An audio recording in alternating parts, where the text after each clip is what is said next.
Why do you think they refuse to say the impact on of transgender rights on traditional women's rights is a difficult issue that we need to confront and deal with? Why do you think they refuse to even go there? Well, it is a bit of a mystery. As I said, I think Labor's made a big strategic error in coming out as they have done. Because don't forget that in the last election, Labor had 12% more women's votes than National. So they really depend on our women's votes. And what do?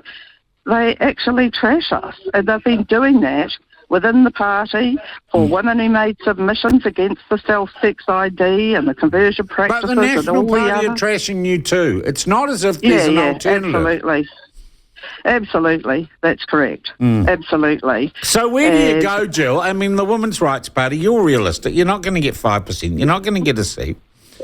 Winston Peters becomes the old white, the old Māori white guy becomes the champion, or is it David Seymour?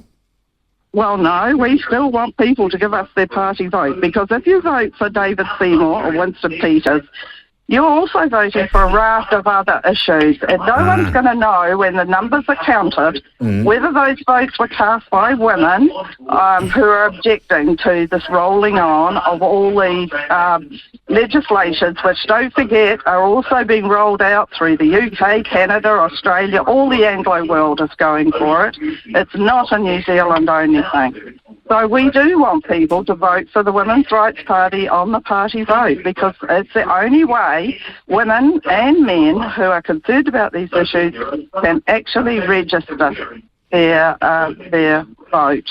All right. Their concern. Their concern. I get you absolutely. So you got your 500 members. Are you going to give me a prediction of what percentage of the vote you're going to get?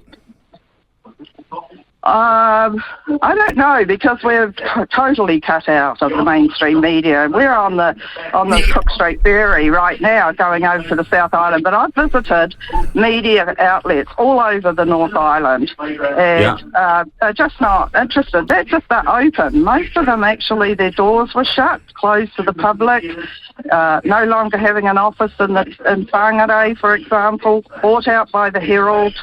Totally captured all over the country. If only you were the government and you could just buy some news stories, Jill. It's so easy these days, apparently. Yes, it seems so, but it's a good thing that we have alternatives like the platform.